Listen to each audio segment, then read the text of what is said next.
हाँ, तो साथियों अब आपके समक्ष पार्ट सेकंड स्टार्ट होने जा रहा है, जिसमें कि क्वेश्चन नंबर 20 से 30 तक रिकॉर्ड किए जाएंगे।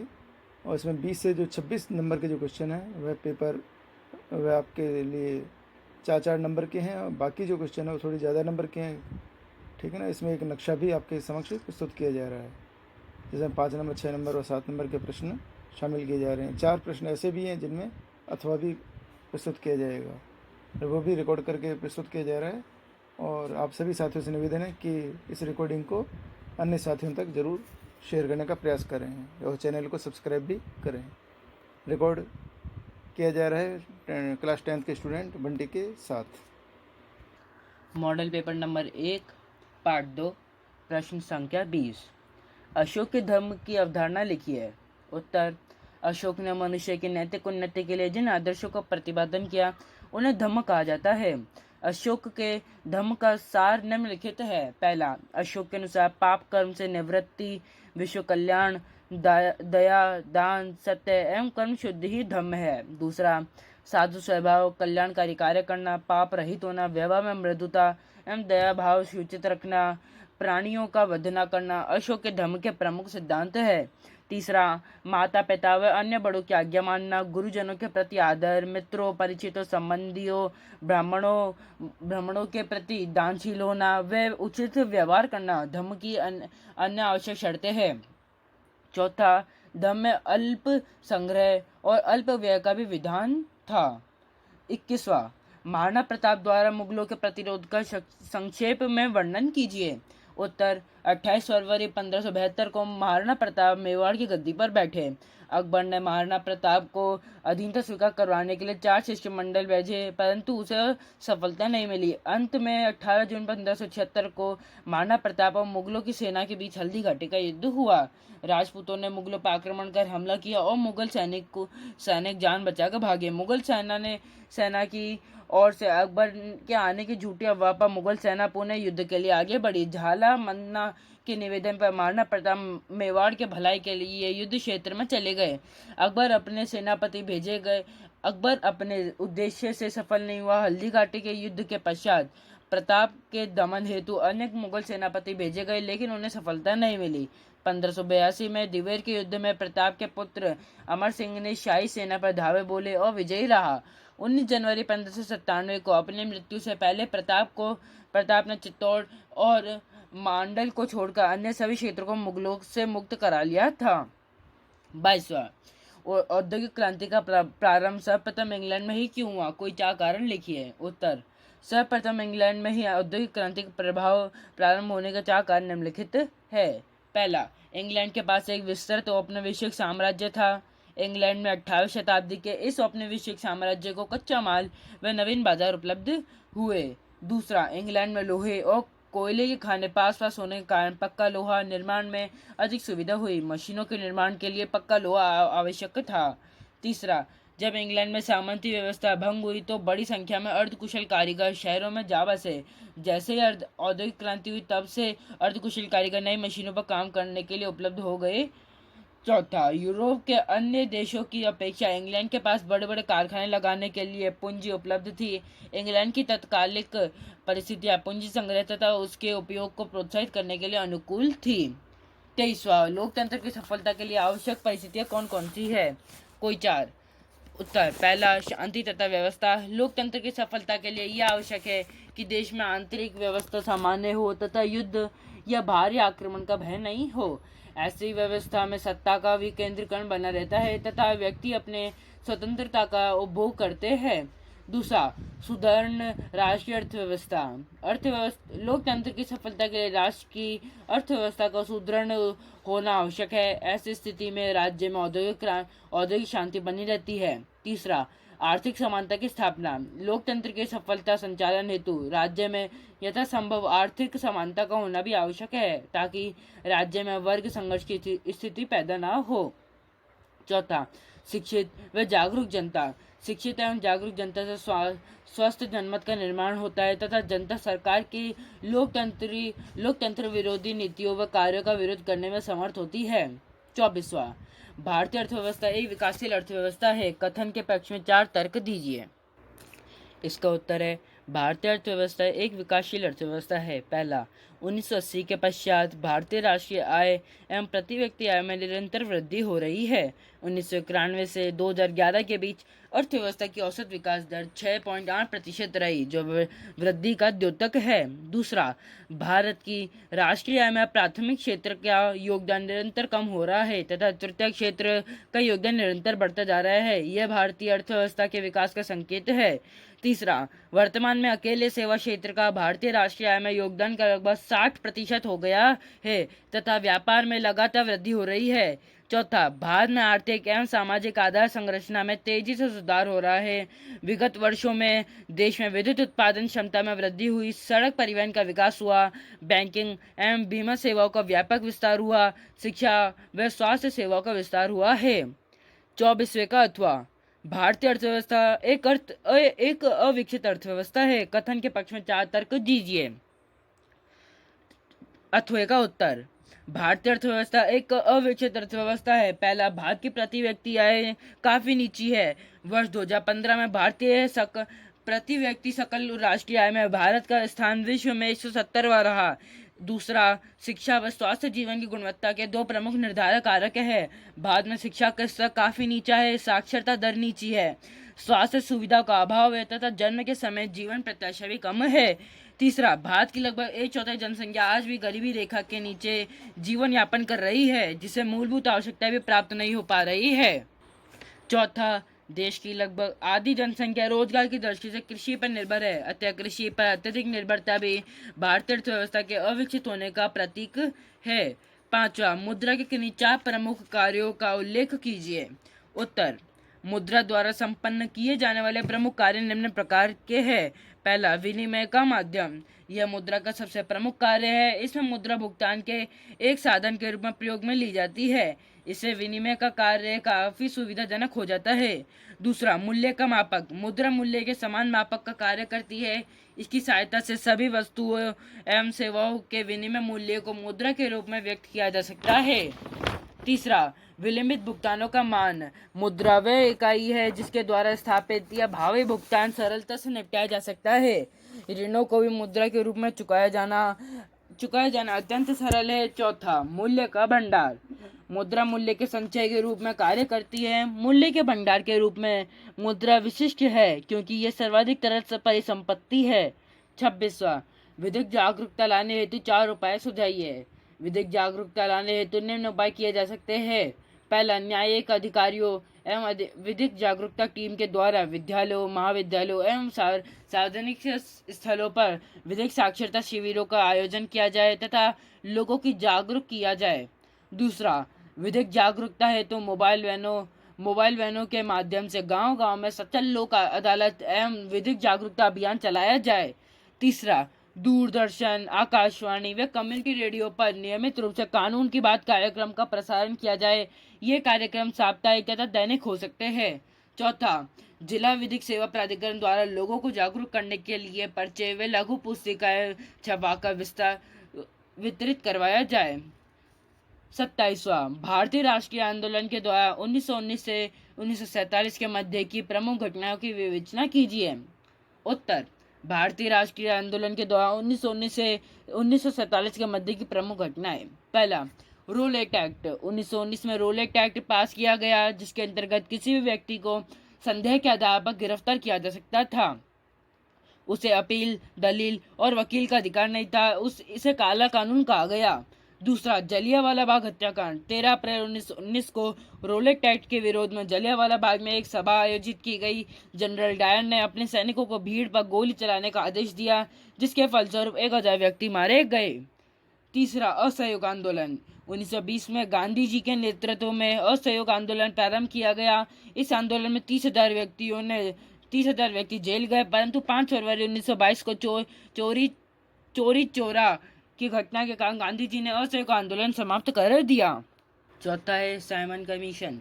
3 फरवरी 1928 को जब साइमन कमीशन बम्बई पहुंचा तो उसका घोर विरोध किया गया। लाहौर में लाला लाजपत राय पर अंग्रेजों ने लाठियों की वर्षा की जिसके कारण लाला लाजपत राय घायल हो गए और 1 महीने बाद उनका देहांत हो गया।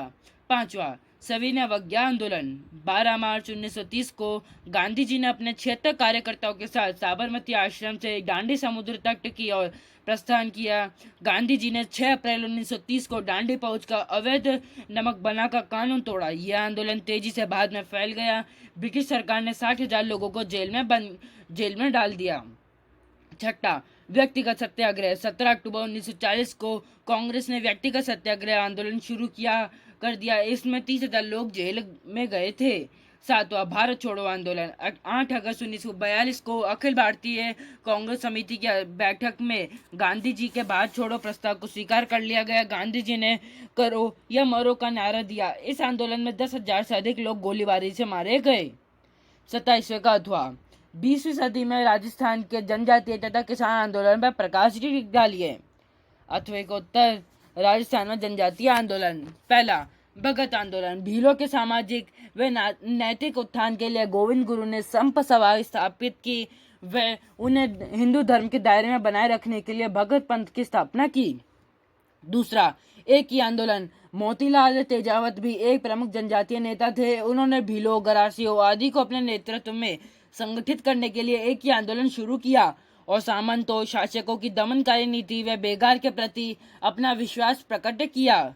राजस्थान में किसान आंदोलन। राजस्थान के प्रमुख किसान आंदोलन है।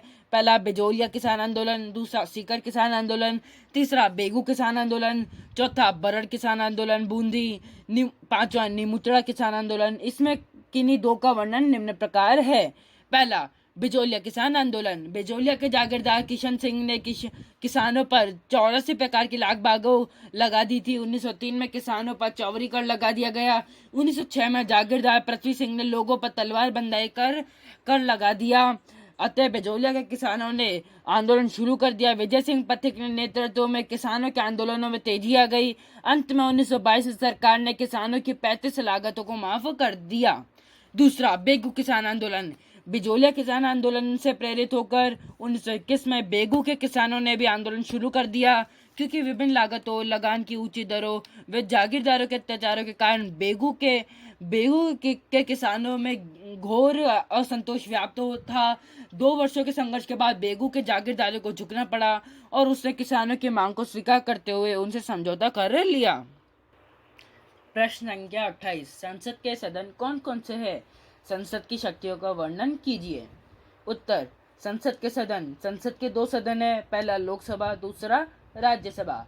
संसद की शक्तियाँ। पहला, विधायी शक्तियाँ। संसद को संघीय सूची और संवर्धित सूची के विषयों पर कानून निर्माण का अधिकार प्राप्त है। संकट काल की घोषणा के समय संसद राज्यों के लिए भी राज्य सूची के विषयों पर कानून बना सकती है। सामान्य काल में भी कुछ विशिष्ट परिस्थितियों में संसद को राज्य सूची के विषयों पर कानून बनाने का अधिकार प्रदान किया गया। इसके अतिरिक्त सभी संघीय क्षेत्रों के लिए संसद को सभी विषयों पर कानून बनाने की शक्ति प्राप्त है। संसद को अवशिष्ट विषयों पर भी कानून निर्माण की शक्ति प्राप्त है। दूसरा, संविधान में संशोधन की शक्ति। संविधान के अनुसार संविधान में संशोधन का प्रस्ताव संसद में ही प्रस्तावित किया जा सकता है। संसद संविधान के कुछ अनुच्छेदों में सामान्य बहुमत के द्वारा, जबकि अधिकांश अनुच्छेदों में पृथक दोनों सदनों के 2/3 बहुमत से संशोधन पारित कर सकती है। कुछ अनुच्छेद ऐसे भी है जिनमें संशोधन के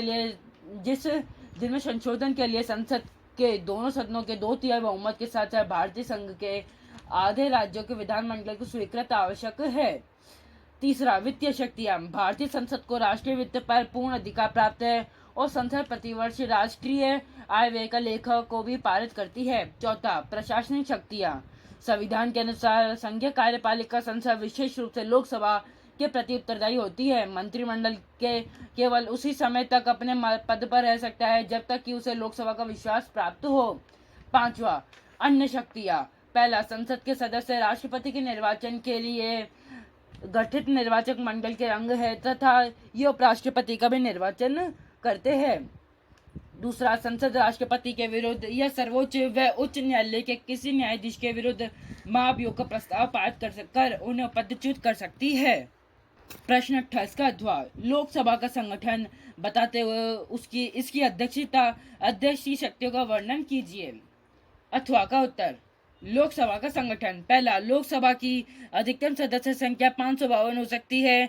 इनमें से 530 सदस्य राज्यों के निर्वाचित क्षेत्रों से व अधिकतम 20 सदस्य संघीय क्षेत्रों से निर्वाचित किए जा सकेंगे एवं राष्ट्रपति आंग्ल भारतीय वर्ग के 2 सदस्यों का मनोनयन कर सकेगा।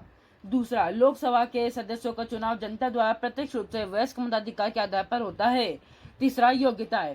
पहला, वह व्यक्ति भारत के नागरिक हो। दूसरा, आयु 25 वर्ष या इससे अधिक हो। तीसरा, सरकार में कोई लाभ का पद धारण न किए हुए हो। चौथा, वह किसी न्यायालय द्वारा पागल न ठहराया गया हो। चौथा, लोकसभा का कार्यकाल 5 वर्ष है। पांचवा, लोकसभा के अधिवेशन राष्ट्रपति द्वारा बुलाए और स्थगित किए जाते हैं। लोकसभा की 2 बैठकों में 6 माह से अधिक का अंतर नहीं होना चाहिए। छठा, लोकसभा की 2 प्रमुख पदाधिकारी अध्यक्ष और उपाध्यक्ष होते हैं। लोकसभा अध्यक्ष के कार्य व शक्तियां। पहला, बैठकों की अध्यक्षता। लोकसभा अध्यक्ष के द्वारा लोकसभा की सभी बैठकों की अध्यक्षता की जाती है। वे सदन में शांति व्यवस्था और अनुशासन बनाए रखने का कार्य करता है। दूसरा, लोकसभा की कार्यवाही निश्चित करना। लोकसभा का समस्त कार्यक्रम और कार्यवाही संबंध में वाद विवाद का समय निश्चित करता है। वह सदन के सदस्यों को भाषण देने की अनुमति देता है और भाषण का क्रम भी उसी के द्वारा निश्चित किया जाता है। तीसरा, कुछ समितियों का पदेन सभापति। वह लोकसभा की कुछ समितियों का पदेन सभापति होता है। प्रवर समितियों के सभापति को वही नियुक्त करता है तथा इन समितियों में उसके निर्देशन में ही कार्य किया जाता है। चौथा, अन्य कार्य। पहला, अध्यक्ष ही यह निर्णय करता है कि कोई विधेयक धन विधेयक है अथवा नहीं। दूसरा, संसद और राष्ट्रपति के मध्य सारा पत्र व्यवहार उसके ही द्वारा होता है। 29वां क्वेश्चन, राज्यपाल के रूप में किन किन शक्तियों का उपयोग करेंगे? पहला उत्तर, राज्यपाल के रूप में हम निम्न शक्तियों का उपयोग करेंगे जो 4 प्रकार की है। पहला, कार्यपालिका शक्तियां। राज्यपाल इन शक्तियों का प्रयोग मंत्रिपरिषद में मुख्यमंत्री की सलाह से करता है। वह मुख्यमंत्री तथा अन्य मंत्रियों की नियुक्ति करता है, मंत्रियों के बीच कार्यों का विभाजन करता है, मंत्रिपरिषद के सदस्यों को पद व गोपनीयता की शपथ दिलाता है, वह राज्य के उच्च पदों पर सदस्यों की नियुक्ति करता है। दूसरा, विधायी शक्तियां। राज्यपाल व्यवस्थापिका का अधिवेशन बुलाता है, स्थगित करता है तथा व्यवस्थापिका के निम्न सदन को भंग कर सकता है। विधानसभा द्वारा पारित विधेयक को स्वीकृत या अस्वीकृत करता है। यदि राज्य के विधानमंडल का अधिवेशन न हो रहा हो तो राज्यपाल अध्यादेश जारी कर सकता है। राज्यपाल विधान परिषद के 1/6 सदस्यों को मनोनीत करता है तथा विधानसभा में आंग्ल भारतीय समुदाय के 1 सदस्य को मनोनीत करता है। तीसरा, वित्तीय शक्ति। राज्य विधानसभा में राज्यपाल के पूर्व स्वीकृति के बिना कोई भी धन विधेयक प्रस्तुत नहीं किया जा सकता। वह व्यवस्थापिका के समक्ष प्रति वर्ष बजट प्रस्तुत करवाया जाता है। राज्य की संचित निधि राज्यपाल के अधिकार में रहती है। चौथा, न्यायिक शक्तियां। वह किसी विधि के विरुद्ध अपराध करने वाले व्यक्तियों को दंड को कम कर सकता है, स्थगित कर सकता है, बदल सकता है तथा उन्हें क्षमा प्रदान कर सकता है। 29वें क्वेश्चन का अथवा। मुख्यमंत्री के रूप में आप किन किन शक्तियों का उपयोग करेंगे? अथवा का उत्तर, मुख्यमंत्री के रूप में हम निम्न शक्तियों का उपयोग करेंगे जो 4 प्रकार की है। पहला, मंत्रिपरिषद का निर्माण। मुख्यमंत्री मंत्रियों का चयन कर उनकी सूची राज्यपाल को देता है जिसे राज्यपाल स्वीकार कर लेता है। मंत्रियों के चयन में मुख्यमंत्री अपने विवेक के अनुसार कार्य करता है। दूसरा, मंत्रियों में कार्य का बंटवारा तथा परिवर्तन। मुख्यमंत्री मंत्रिपरिषद के सदस्यों के बीच विभागों का बंटवारा करता है। इसके बाद भी वह जब चाहे तब मंत्रियों के विभागों तथा उसकी स्थिति में परिवर्तन कर सकता है। तीसरा, मंत्रिमंडल का कार्य संचालन। मुख्यमंत्री ही मंत्रिमंडल की बैठकें बुलाता है, इनकी अध्यक्षता करता है तथा बैठक के लिए एजेंडा तैयार करता है। मंत्रिमंडल की समस्त कार्यवाही मुख्यमंत्री के निर्देशानुसार ही संपादित होती है। चौथा, विधानसभा का नेता। मुख्यमंत्री शासन के प्रधान के साथ साथ विधानसभा का नेता भी है। विधानसभा के नेता के रूप में कानून निर्माण का कार्य वह अपनी इच्छा अनुसार पूर्ण करता है। विधानसभा के नेता के रूप में वह राज्यपाल को विधानसभा भंग करने का भी परामर्श भी दे सकता है। प्रश्न संख्या 30, दिए गए भारत के रेखा मानचित्र में निम्नलिखित को अंकित कीजिए, जो कि 5 नंबर का है। इसमें पहला है कोलकाता, दूसरा चंबल घाटी परियोजना, तीसरा बाड़मेर, चौथा है सेलम, 5वां है दिल्ली। इन सभी 5 स्थानों को आप एटलस की सहायता से देखकर भर सकते हैं। तो इस प्रकार से आप आपके पास part second model paper first की रिकॉर्डिंग पहुंच चुकी है और इस रिकॉर्डिंग को आप बार बार सुनिए, बार बार उसको याद करने का प्रयास कीजिए और विशेष रूप से जो नक्शे जो भी हैं उसके लिए आप एटलस की मदद ले सकते हैं और आपके पाठ्यक्रम में जो भी नक्शे आए हुए हैं उनको भी आप ध्यान से देखें और उनको भरने का प्रयास करें। आप जितना ज़्यादा प्रयास करेंगे उतना ही ज़्यादा आपको सफलता मिलने के भी प्रयास और बढ़ते जाएंगे। अब निवेदन अंत में यही है कि आप इस चैनल को आप सब्सक्राइब करें और रिकॉर्डिंग को अब अधिकतर विद्यार्थियों तक पहुंचाने का प्रयास करें। मिलते हैं एक नेक्स्ट मॉडल पेपर रिकॉर्डिंग के साथ।